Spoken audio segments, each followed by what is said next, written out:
On behalf of the Church of St. Paul and St. Andrew, we welcome you this afternoon.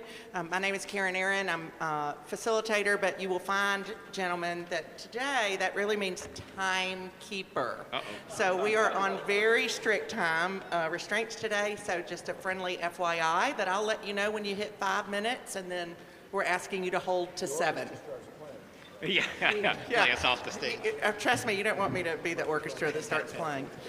So we're delighted to have church and community members here. If you are a member of the broader community, whether it's the AIA or whether it's the preservation community, whether it's the Upper West Side or the greater New York City area, please let us see you and recognize you so we know kind of how that...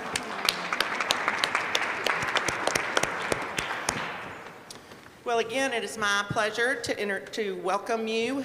We have a very esteemed panel today. Their bios are running in the background because were I to share with you their history and their expertise and experience, that would leave no time for the panel.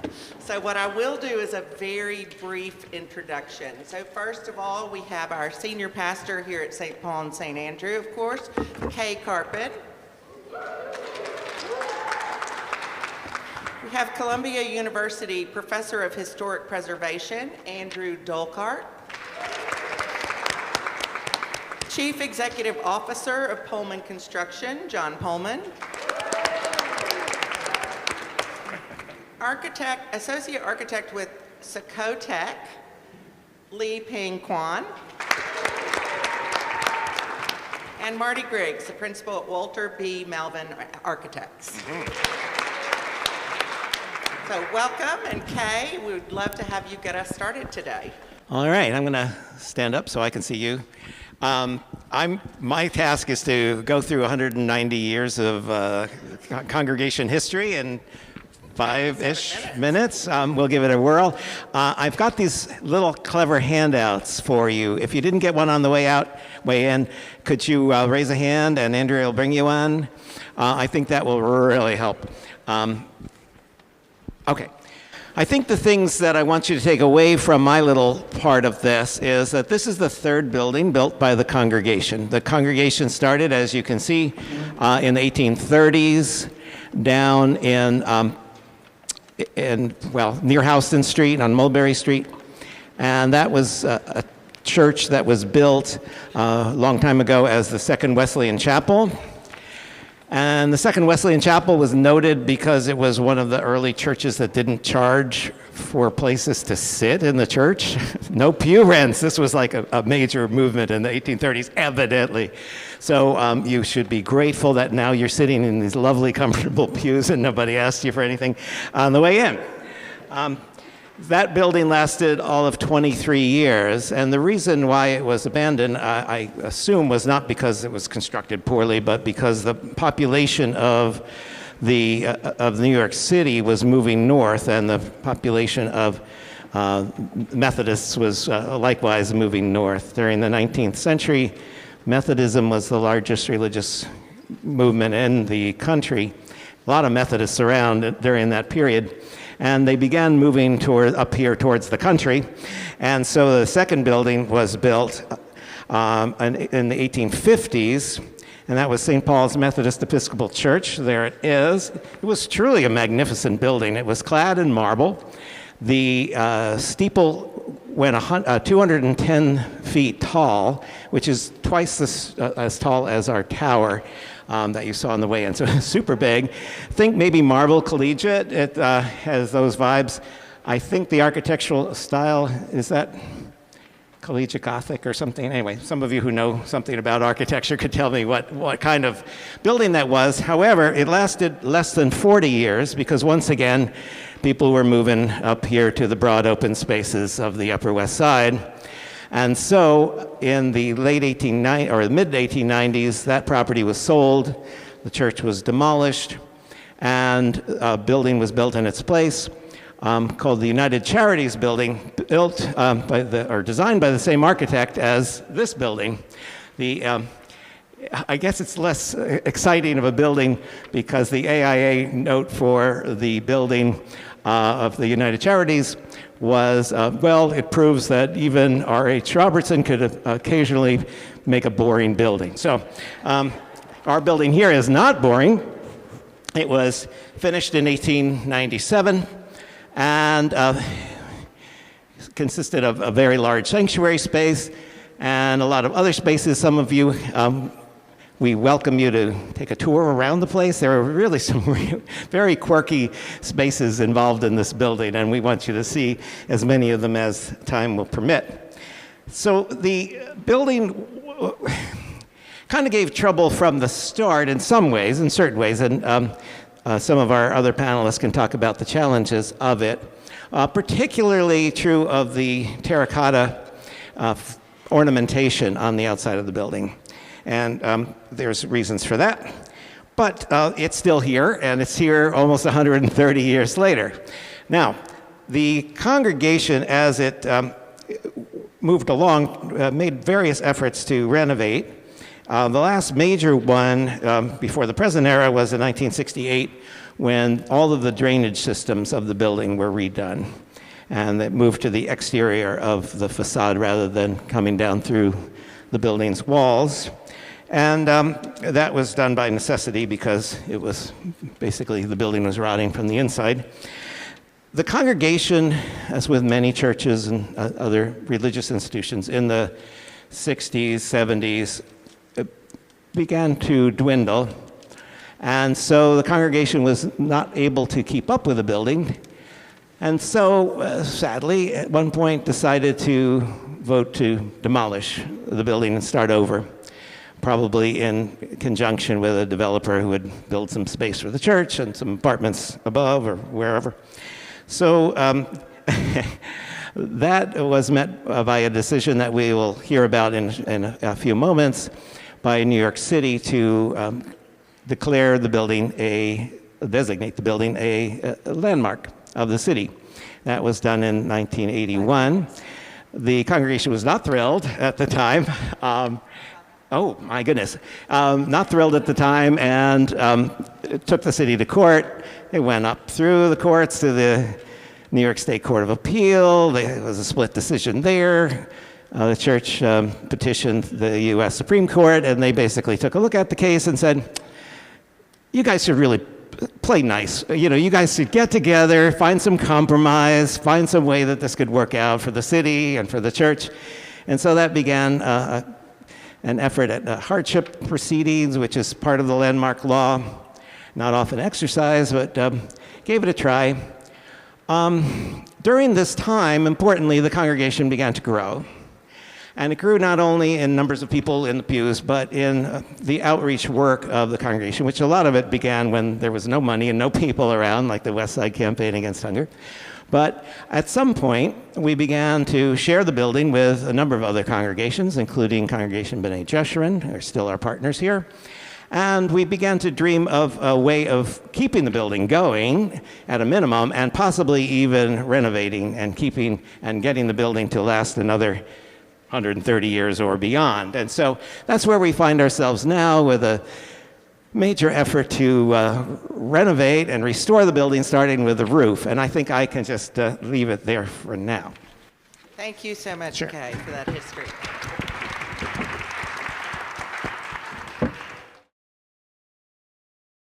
I'm really pleased to have been asked to be on this panel because it brings my career full circle, because early in my career, in 1980, I wrote the Landmarks Designation Report. And so it was great to come back here 44 years later, and I'm glad to say I'm still here 44 years later, to revisit all this. So in 1897, the New York Times commented that St. Paul's Methodist Church was, quote, one of the handsomest Methodist churches in America. And at its dedication, the Methodist Bishop Foster, a former pastor of the church, without peer among the church edifices of Methodism. This is certainly a really enthusiastic appreciation of the building, but I think that we can understand why they were so enthusiastic, since the church building is indeed a superb work of architecture, and also an important reflection of the character of American architecture in the 1890s, and also a reflection of the character of evangelical Protestant worship at that time. So next. St. Paul's was erected in 1897 Just at the time when the far west side was developing as an upper middle class neighborhood with impressive row houses, primarily on most prominently on West End Avenue, as you can see in this picture. And Protestant church congregations were buying the significant corner sites on which to erect really impressive buildings. Next. For the design of St. Paul's hired Robert Henderson Robertson, known as R.H., to everyone, one of the most prominent church architects of the day. But as you can see from these images, he primarily worked in a massive Romanesque revival style earlier in his career. Only the one on the right survives today. Next. But St. Paul's was to be completely different, and that's what's so important about it. It is a brilliant exemplar of the eclecticism that was becoming popular in American architecture at just this time, often referred to as the American Renaissance. The design is one of the most complex and successful mergers of architectural motifs from a wide variety of architectural periods. So next. So these are not one-to-one comparisons, but the basic form of the church is modeled on early Christian basilicas, like you can see in this church from Ravenna, with a rectilinear form with side aisles, a Spanish tile on the roof, a nave with a high clerestory. But it's not just that. If you have on the next, there are no octagonal towers in early Christian architecture. But here, Robertson was using German Romanesque forms and combining them with the early Christian. And then most prominently in the next, this is a one-to-one comparison. This is San Andrea in Mantua, one of the great early Renaissance churches designed by Alberti, and you can see how close the entrance on 86th Street is to San Andrea, plus the fact that the church has monolithic, unfluted Corinthian pilasters, which you can see on San Andrea, and the next, you can see there the comparison there. And what you can't see in the frieze on San Andrea, there are little winged puttae, which appear in the tower over here. But most interesting to me in the next is the influence of Judson Memorial Church in Greenwich Village. What's so interesting about R.H. Robertson is he was not an architectural pioneer. He was not a great innovator, but he always had his ear to the ground. He knew exactly what the innovators were doing, and if they did it one year, Robertson would do it the next year or a couple of years later. And so McKimmey and White designed the masterpiece on Washington Square, introducing light-colored brick and white terracotta trim. And a few years later, Robertson is doing the same thing here. Using the forms in a way that is very, very similar. At the time, I should note, the church was referred to as Spanish, but I think that's because of the Spanish tile here, which is not really Spanish. But also next, it's using contemporary forms. These angels were very much within the art world of the day, as you can see in this painting from about the same time that the church was designed. Next, please. The interior picks up some of the elements of historic architecture. The winged heads over here, they're all the same, by the way. Ekema and I were wondering whether each one was different, but when I photographed them, I looked and they're all the same. Or the angels in the corners, all of these are very fashionable things. But basically, this is a 19th century preaching barn of a type that was popular with evangelical Protestant congregations at this time. Ironically, the day I came here last week, on Wednesday, I was here and Ekema was showing me around, and then I went to an event at West Park that night, and it's basically a similar kind of interior form. Okay. Of course, and also if you go to the next, we were wondering what this space was originally. This was the Sunday school room originally. What's now the theater. So the church became embroiled in a very contentious preservation battle in 1979 when word leaked out that the church was interested in selling the site to an apartment house developer. And this led preservation advocates and neighbors on the west side to seek designation, and there was a public hearing in 1980. The church was designated a landmark, just the church, not the rectory. After the designation, as was mentioned, there were court cases. In these court cases, my designation report was absolutely reviled because I used a term called scientific eclecticism, which was a term that referred to the detail with which the knowing detail with which Robertson used the architecture of the past, and they thought that was the most absurd thing that had. Term that had ever been used, and I have to say I have never written that term again.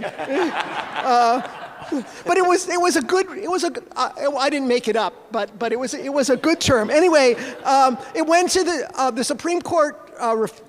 Turned it down. There was a hardship application, which was also turned down by Landmarks. And fortunately, if we go to the next, there's the broadside from the time, which I had in my files. Next.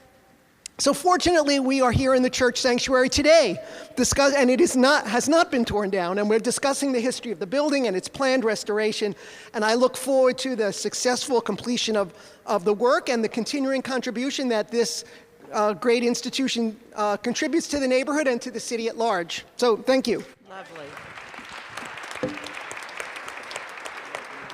Good. Thank you so much, Andrew.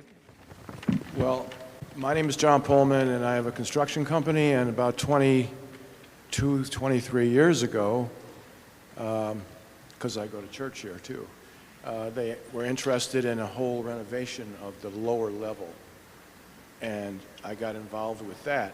So I just had a few anecdotal things to mention. So anyway, I thought I might point out a few interesting oddities that we discovered, because most of the work we did was not involved with landmarks. It was interior work. So for one thing, this guy Robertson turned out, I sing in a group called the Mendelssohn Glee Club. It's been formed in 1866, and it's still around today somehow, I don't know how. But Robertson was the president of the Mendelssohn Glee Club for many years, and we also rehearsed in this building. Maybe 10 years ago, okay, something like that. So I thought that was sort of interesting. But anyway, so let me start off with the heating element. We had to remove a large oil tank from the boiler area. And when we pulled it apart, Kay asked for the plate, the face plate. And you have it in your, right, so that's left over. But meanwhile, we pulled the thing out, and then we discovered there was coal everywhere, because obviously this structure goes back to the days when everything was heated with coal. So thought that was kind of interesting. Also, when you're doing demo, you discover things in the wall sometimes, and we discovered a few like empty whiskey bottles, and I thought, the carpenters need lubrication, So that was interesting. And also a tall boy can of Ballantine beer. I remember that one. So those are the kind of things. And now down in the basement, if you look at the columns, they're brick, but they go up about a third of the way, and then there's a big slab of bluestone there, which I thought was kind of interesting, because I think that was covered with sheetrock, and we pulled it off. And that came as a surprise. The architects probably know more about that, why they did that, because it was covered up. If you'll excuse me for a minute, I feel like I'm at the Academy Awards, and I have to make sure I thank everybody. Give me a second here. I just made a few notes. Oh, yeah, so the floor down there. I'm sorry. Well, the floor downstairs, when we tore it out, what we discovered was that it was literally sitting in the dirt, which came as a big surprise to me. There were just some nailing strips in there and some pine flooring. So I thought there'd be a full foundation, but we ended up putting one in. But that was sort of an interesting discovery. Oh, yeah, there's something I wanted to mention about the steps out in front. We needed to put new ones in because the old ones were literally curved in from people walking on those steps for years and years and years, but we didn't want to change all of them. So we ended up mixing and matching. And what you see now are some of the steps that are literally go back to 1897, and then the others are like, 15 years old. So that's about it. I don't have too many other fun memories about it, but it came out well. It was well. I just want to give a shout out to Skip Bowling, the architect. His plans were tremendous. We went through the whole job. I don't think there was one thing that changed from what he had anticipated. So that made it an easier thing to do because of Skip. But anyway, thank you for listening. And if you have any questions, you can ask me, and I may have an answer for you. I don't know for sure. Thank you so much. Ping? Thanks. John's story about the Ballantine beer reminded me of the time I found a can of Natty Ice on my couch of unknown vintage. I won't tell you what I did with it or how refrigerated it was when I did so. Anyway, so this is can we go back a couple? Oh, sorry. So just before we kick off, I'd like to posit to my fellow panelists that maybe the closest single building precedent for this church is Basilica di San Ambrogio in Milan, because of the squashed arch nave and the asymmetrical towers. Just throwing that out.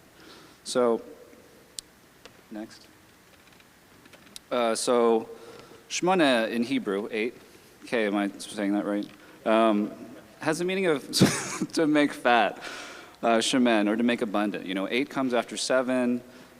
It's a new week, new beginnings, new abundance. And Shmona also sounds like shuman, which is fat, so which is oil, which is used for anointment. So 8 is a consecrated number. It's a holy number. It's the beginning of the next cycle, life after death. Next. Here's a view of our church in 1900. So it's 3 years before our neighbor, St. Ignatius, was built. And just a very different looking neighborhood. Very prominent, but it's still prominent, although everything around it has changed. So 8 is the number of sides in that tower. This great octagonal tower that Andrew spoke about briefly. So this presentation, I didn't know how to apply my decarbonization hat or my resiliency hat, so I'm just going to put my designer hat on and look at the octagon. Next. So where for the octagon? This is just like a very brief exploration of this shape. So next. So ancient builders might have laid one out by doing this. You draw a square, and then next you make crosses, mark the center. Next. Then walk with like a stake of rope at the corners of the square, walk around in a circle, draw the circle, and where the circles intersect next, the square, you have the vertices of the octagon. Next. And that's kind of how you would have laid it out for stone. So next, the earliest European example of an octagonal tower, I think, please correct me, anyone, is the Tower of the Winds in Athens from 300 to 50 BC. Uh-oh. And next.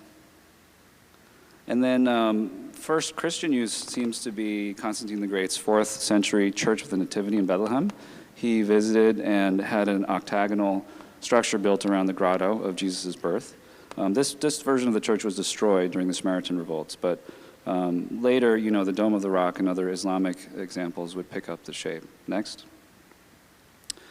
Octagons became trendy again in the 5th century when Pope Sixtus III, I love these Pope names, Sixtus V, Sixtus III, changed the Lateran baptistery in Rome from a circle to an octagon. And then that kind of set this baptistery octagonal trend. And this thing is like near, it's in the same location as a slide Andrew showed in Ravenna. It's not the most famous octagonal building in Ravenna, but probably the oldest from the old century. But next. Actually, the most famous octagon in Ravenna, it's a whole church. I'm just going to skip through this, but basically, there's a whole book about it, and the book says that it connects the octagonal shape not only to baptisteries, but also to tombs. And this makes sense because as Paul wrote in Romans chapter 2, Therefore, we were buried with him by baptism into death, so that just as Christ was raised from the dead by the glory of the Father, so we might also walk in newness of life. So this baptistry tomb twinning. And then on the right is Diocletian's palace in Split, the center part of which still survives. Next. I mean, this is a really famous octagonal baptistry, Il Duomo in Florence, and the baptistry came first in the 11th century, and then the Duomo came later, and it kind of riffed on the octagon. Andrew also mentioned German Romanesque. This is Polish Romanesque. St. Andrew, also St. Andrew in Krakow. This was at the end of the 11th century, so same time as the baptistry in Florence. It was the only church in Krakow to withstand the Mongol raids of 1241. Next. Maybe it has some strength to it. Yeah, it's the octagon. The octagon that did it. Right, that's true. Yes, yeah, the octagon is a survivor for sure. So then in Italy, so octagonal campaniles, bell towers, built at a few prominent locations. This is Monte Sant'Angelo in Gargano, the sanctuary of Saint Michael the Archangel, 13th century. Next. And then 16th century, the Basilica di San Prospero in Reggio Emilia. It's a city with a lot of octagonal things. But look at that roof. I mean, I'm glad our roof does not look like that. That would be a nightmare. Yeah, or maybe it once did. Next. So, but maybe, you know, there's all these sort of old world examples, but maybe the inspiration for this tower came closer to home. You know, there was, in America in the mid 19th century, there was this craze for octagonal homes, right? Kicked off by this 1848 book by the vegetarian abolitionist phrenologist Orson Fowler. Yeah, it's very distinguished. Who thought the octagon form had many advantages for a house. It has fewer dusty corners, more even heating, and the promotion of, quote, interchange of friendly and benevolent feeling, end quote. 6 minutes. Oh, 6 minutes, okay. And then the example is the Armersteiner House. Hopefully you've all visited. It's only half an hour from here. Well, anyway, or the great lighthouses in our area. These are from the late 1700s. Sandy Hook, Montauk Point, Eden's Neck, Long Island, North Fork. So I think next.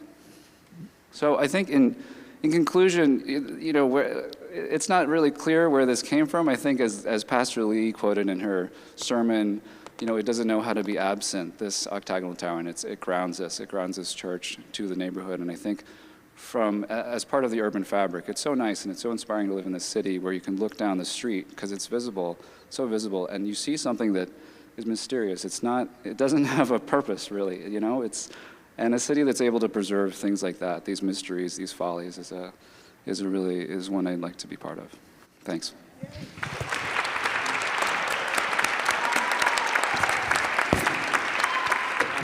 That also. Oh yeah, go for it.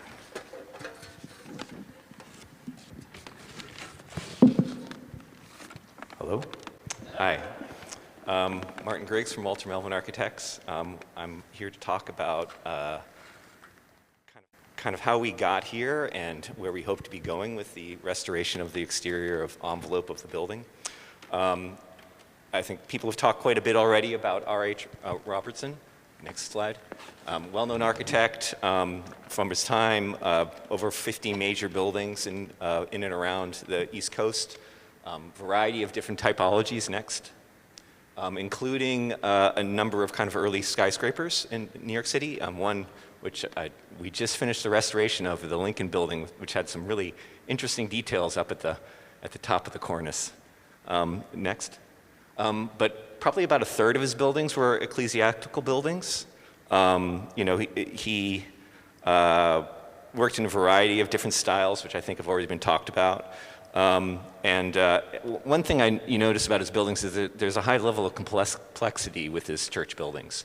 You know, outside of the city, that kind of was a sprawling complexity. In the city, it seems to have been focused around the intersection with the gridiron. So at corners, at intersections, and at other places. Next. So St. Paul's Chapel, St. Paul's and St. Andrew's Church is no different, and actually maybe more so with the the faux nave, the rounding of the faux nave, the octagon, which Ping has already talked about in detail, the faux buttresses, the dormers, the chimneys. All of that adds complexity to the building and also complexity to the roof, which we'll get into a bit. Next. One thing about the church, right, is when it was originally built, it kind of towered around over the neighborhood and really was a landmark in the neighborhood because it towered. As the buildings built around it, I think that its geometry kept its specialness, so that was what maintained it regardless of what happened around it. Next. And so, kind of that as context, I want to talk briefly and probably a little bit simplistically about the materials of the building is constructed of. The building's a load-bearing masonry building, backup brick with a Roman face brick, which Andrew already talked about in terms of the coloring, and then terracotta mixed in. There's a little bit of stone, but very little stone on this building. Just really at the base of the building is there really any stone. Next. The structure itself is mostly wood frame with steel trusses spanning the long spans, an integration between wood and steel structures. Next. And then most of our finishes are plaster. Really two different kind of types of substrates. A lath plaster on the more simple and elements, and then over us is a punched metal lath plaster which substrate, which was popular kind of that time, not used that commonly now. Next. In terms of the roof, it was a tile roof. Terracotta tile is a very long-lasting material. Even materials that you get now will have like a 75-year warranty on the material itself. But there's terracotta tiles from, BC, right? It lasts forever.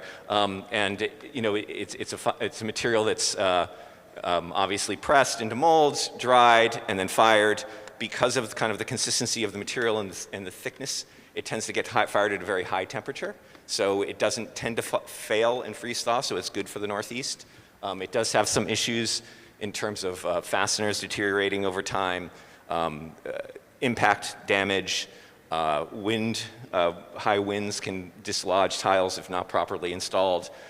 It also relies to some degree on its underlayment, which at the time that this was built would have been a tar paper, which is good in that it allows the substrate to breathe, but it also doesn't self-seal around the fasteners, so you get some interaction between that and the tar paper over time, over 130 years, tends to deteriorate. Next.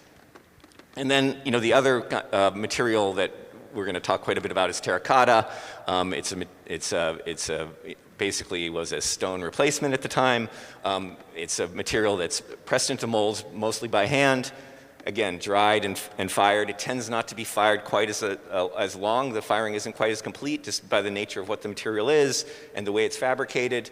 So that it doesn't necessarily always have as much freeze-thaw resistance as the clay tile would. We'll talk a little more about kind of the ways that deteriorates and the way that it's deteriorating the church. Next. So, right into that. In terms of material failures, kind of the biggest problem we've had is with the terracotta itself, which is mostly the anchorage inside the terracotta is rusting, expanding, and then breaking the terracotta apart from inside. Next.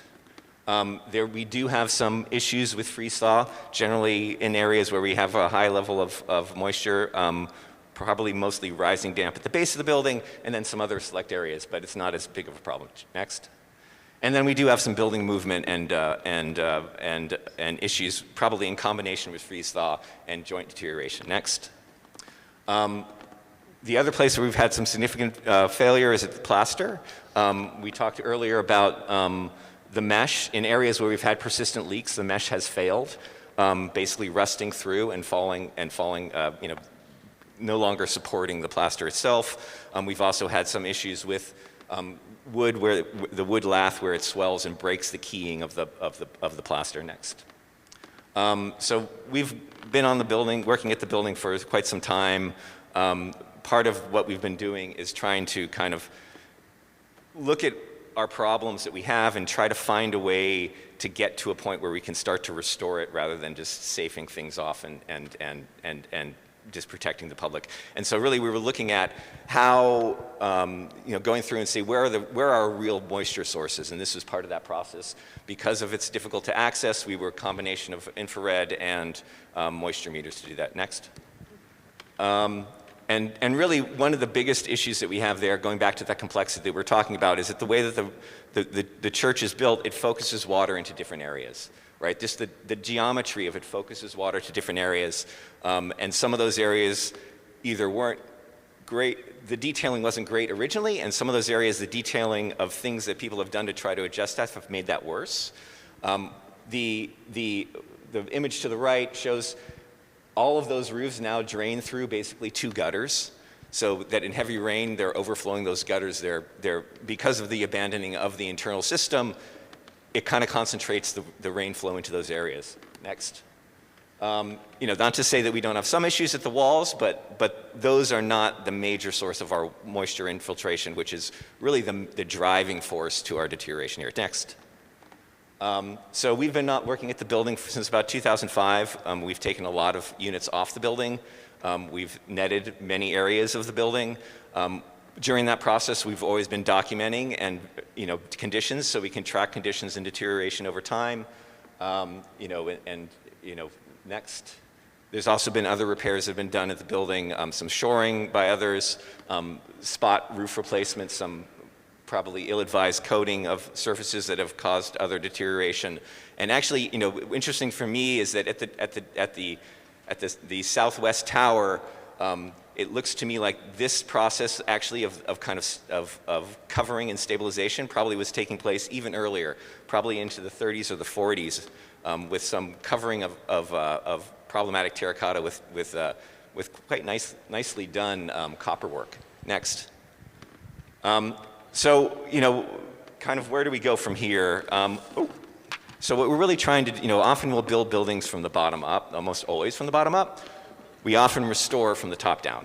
And what we're really looking to do is to take the areas that are causing the most water infiltration, buy us time to raise funds to do facade restoration and be able to kind of protect what we have, and then move towards improving the other things that we need to improve.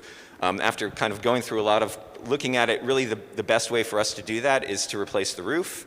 It allows us to install the roofing in the way that it was intended to be installed in terms of the tile.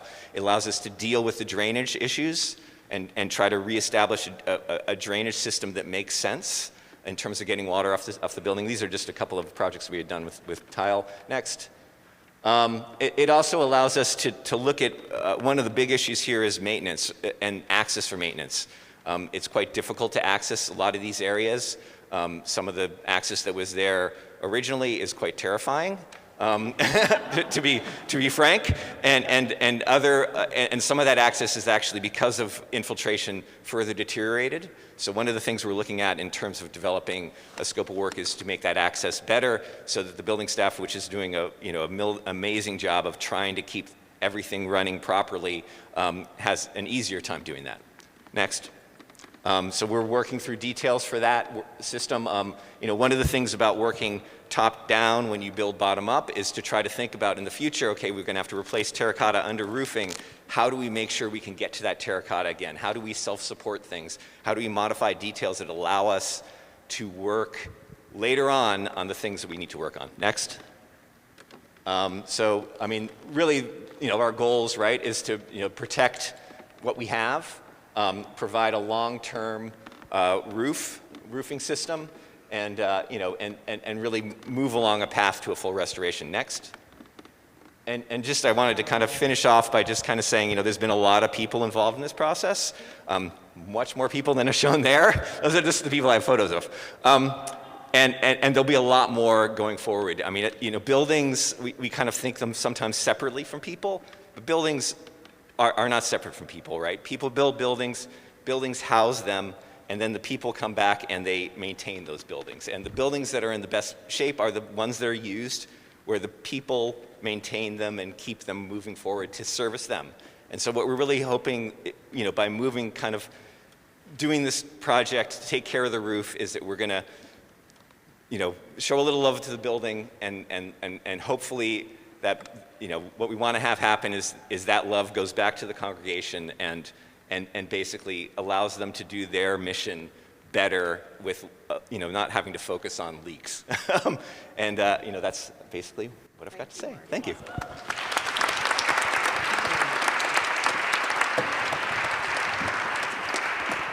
Thank you. Thank you all so much.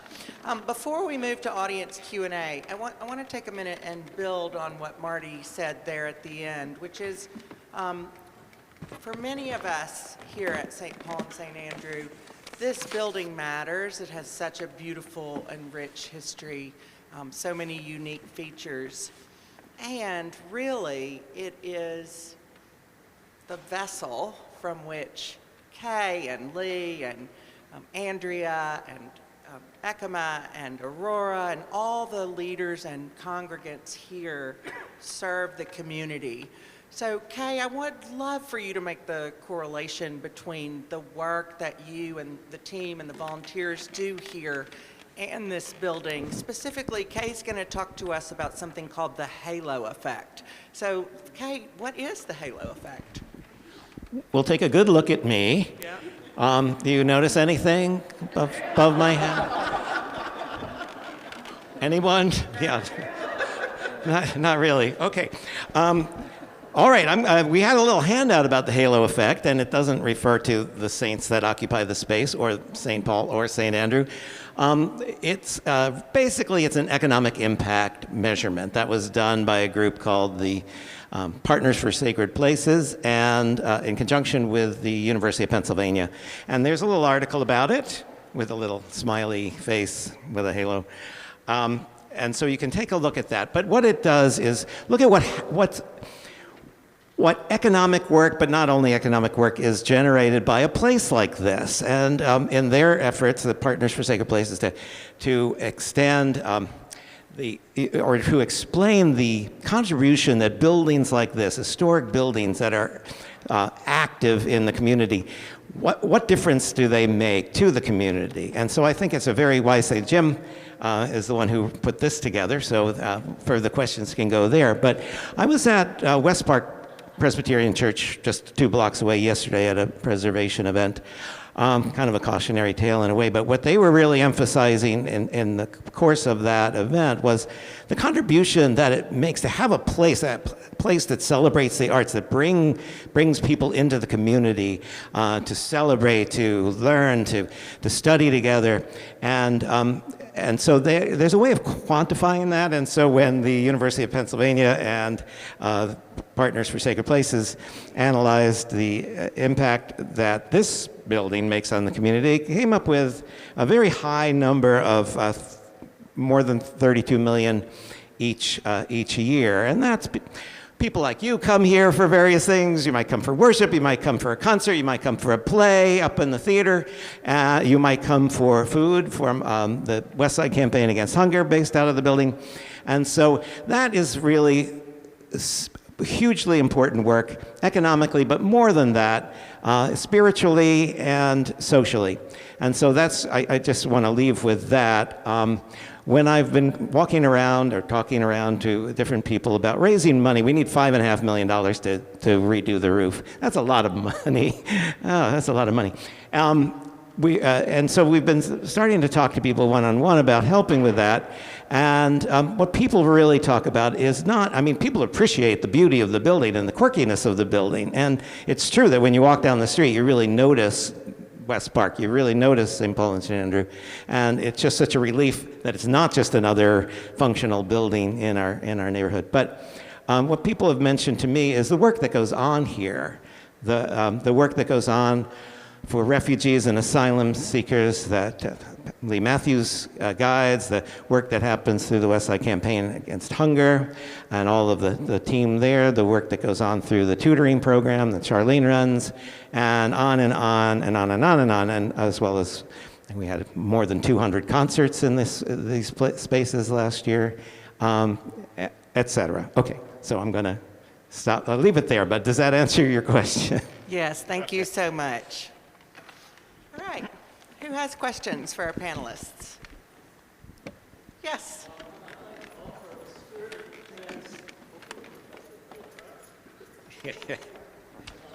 Word of defense for Professor Dolkart. The term scientific eclecticism is based on the German word wissenschaftlich, meaning knowledgeable eclecticism, and they should not have made fun of it. So we have gone on the public record. And speaking of the public record, I want to congratulate the church for its restoration of the Tiffany window. The church could have sold that window for some kind of price. And it really is quite a testimony to the dedication to the building. So thank you. Thank you.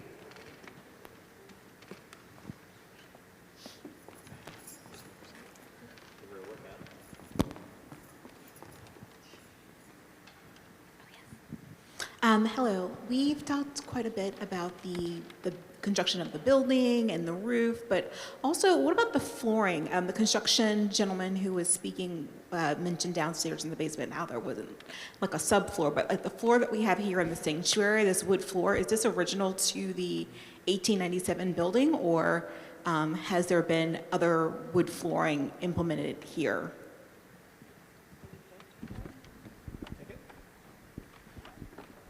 Well, the one that I was referring to is the one that had been there for a very long time, but I don't know for how long. I was just surprised that I didn't see a foundation there, that it was literally built on dirt. So you have these nailing strips, and then you have like this kind of a floor. And so that was surprising, and I don't know if that was original, but I kind of suspect it was original, because if someone had done a renovation 40 years ago, they would have poured a foundation. They would have poured a real slab there. So I don't know, does that answer your question? This one? Oh, this floor, yeah. Yeah, this is original. For a century or more, it was covered by a carpeting. It wasn't made to be exposed, but during the pandemic, this entire space was used as food storage for the Westside Campaign Against Hunger. And so the carpet after that heavy usage was not fit to be seen or walked on. And so Brent Ness, our Director of Operations, got the idea of taking up the carpet and seeing if we could restore the floor. And it's really very beautiful, and it works so well with music and so forth to have that wood all around. And so that's why Carnegie Hall uses the space for concerts and so forth. Yeah, that was an amazing job by Brent and Kay and the trustees. We ran several color tests to see what finishes, what varnishes would work best and look best. And then Brent also put all the pews on wheels, you may have noticed. So that allows the pews to be moved out of the way and the space to be reconfigured for anything, really. Yeah. While I have the mic, I wanted to ask the panel, was the ceiling always supposed to be brown? Because the kids say it looks like a Hershey's chocolate bar. But is that the original color? Unfortunately, I'm not sure. We haven't done paint analysis, so I'm not 100% sure. I don't know if you want to, Andrew. Yeah, I don't think this is, I think that you'd have to do a paint study, but I don't, the paints I'm sure have faded and changed. But, the descriptions at the time that it opened referred to the ceiling as decorated. So I think that there is probably some, along the edges, I bet there was some sort of leaf, gold leaf or some other leaf decoration up there that was more vibrant than we see today. We'd have to get really close to see that now. I think if we once we restore the roof and are able to do something about the ceiling, I would love to replace the Hershey bar brown with like a sky blue or something like that. I think it'd be magnificent. Question back here. I'm just wondering if you can talk a little bit more specifically about, obviously you're trying to restore the roof. I'm wondering how long do you think that's going to take? When is it going to start? Just some of those more specific things on the current work. So yeah, we're hoping to wrap up the specifications for the roof this month and go out to bid. And after we get numbers back, it's probably going to be a 2-year job around that neighborhood. should point out the work that Joe Goodson-Tiedemann does, first on trustees and now on building committee, and working with you guys to make it all happen. So we've got time, I think, for one more question before I'll have one last question for the panelists. Well, one, I know Kay and Andrew. I represent a Episcopal church in Westchester. We have weird leaks, so I'd like you to talk about doing the infrared and heat signature. How did you scope that out? Because we have weird leaks in weird places and water infiltrating through stone. And in our case, it's coming through stone with plaster thrown on top of it. Yeah, I mean that, stone does take moisture, and the joints do take moisture, so it's not, it's not that surprising. Usually the infiltration is at the top of the wall, or around an opening or something, or it's at the bottom of the wall, and it's pushed through by hydrostatic pressure. My preference is to use moisture meters whenever possible, because it's a much more one-to-one relationship between, I'm sure there's moisture here, I'm not sure there's moisture there. The infrared is useful when you can't get direct access, but I always check the infrared information with a moisture meter as much as possible, because infrared is just telling you what it says, right? It's telling you whether it's hot and cold, and something that's wet is either going to be hotter or colder depending on where it is and the time of day and everything else. But you know what else is hotter or colder? Is a air conditioning duct, right? So I've seen people use it in a way that can be dangerous. But I don't know if that answers your question. Sort of. Sort of, because the process we're in is now the pipe organ, which I play, has moisture meters in it. And I've had to keep track of the moisture within the organ itself, within the room itself. So we're in a process of slate roof, figuring out where our leaks are occurring.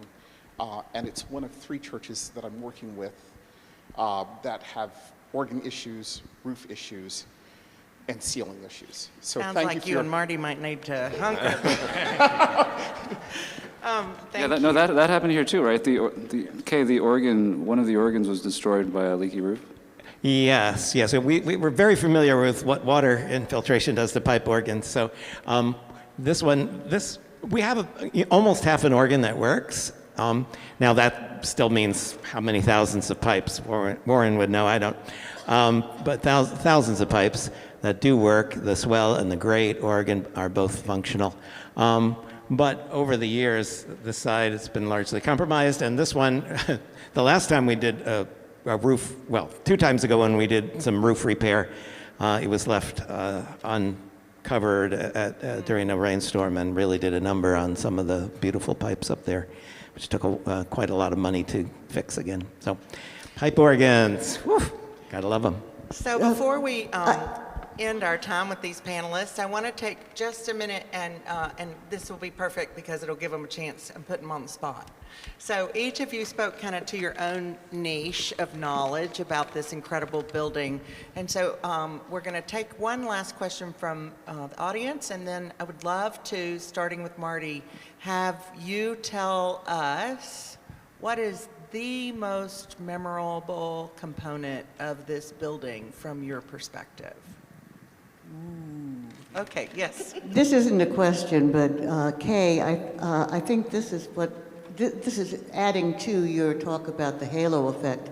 And I think what's important is the differential between most religious organizations and our halo effect is really, really impressive. And I just wondered if you would speak to that. Well, yeah, real quickly, the average of the places that have been studied by Penn and by the Partners for Sacred Places, it's like $1.9 million a year is the average for an urban historic structure. And so when they came here and did the study here and found more than 32 million a year, they were startled and impressed. But if you've been around the neighborhood or part of any of the work we do here, it's not surprising. And I think that speaks to turnabout that came when we said, okay, we're not going to tear the building down. We're going to fill it with people doing great things. We're going to start doing some great things ourselves, you know, to the extent we can.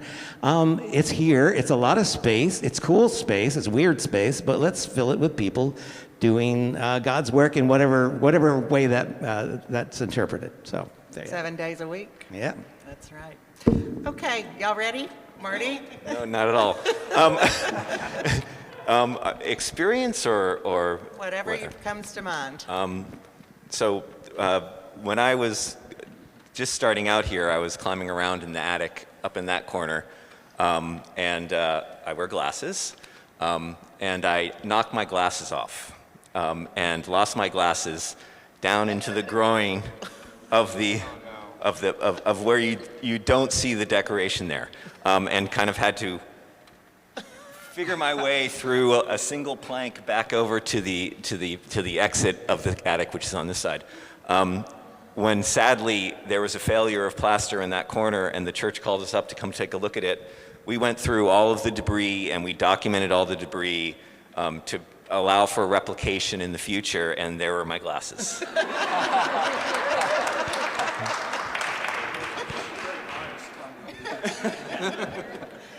Ping, what's your thought? I mean, definitely the inside of the octagonal tower is so cool. It would be so great to turn it into an illegal Airbnb.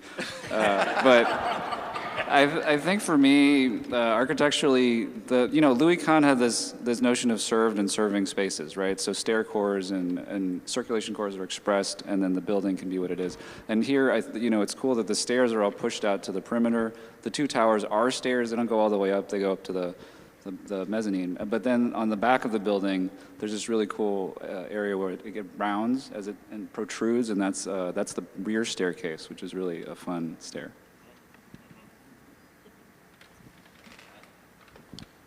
Well, Grand Central Terminal has a hung ceiling, and you just don't think about that when you walk through there, because it's got all the stars and everything. You think it's all solid, but it's literally hanging. So when we did some work and we had to walk across here, and we went up and looked at this roof, we walked across there, and it's a hung ceiling. So that was a surprise to me, and I really liked that whole concept, because the impression it gives you is one of total solidity, not like a drop ceiling with a bunch of air conditioning ducts in it, So that I've always loved, and also I'm fascinated with Grand Central too. So Well, as you could tell from my talking, I really love the whole building and the way all the pieces come together. But the thing that I love the most are the angels on the facade, the round window with the angels, one with a palm and one with a scroll, and they appear to be standing on books that are standing on a bracket. And I can't think of any other church that has that kind of exquisitely done ornamental detail. So to me, that's the thing that I love to focus on the building. I'll pick up on the angel theme, but these interior angels, when B'nai Jeshurun, which is 2 blocks away, when their ceiling caved in one Friday night and they were left without a worship space, the rabbis came over and we were looking around, Pastor Horn and myself, and we were trying to figure out how to make this a place suitable for Jewish worship for Shabbat. And I sheepishly pointed out the angels. I was like, I know there's a prohibition in Jewish tradition against graven images, and I didn't know if those are a problem. And one of the rabbis, Marshall Meyer, blessed memory, pointed one by one. He said, what are you talking about? Those are the angels of the presence. That's Uriel, and that's Raphael, and that's, I don't know, whatever. And he said, those are Jewish angels. So here we were together with B'nai Jeshurun and our Jewish angels. Audience, please join me in thanking these panelists.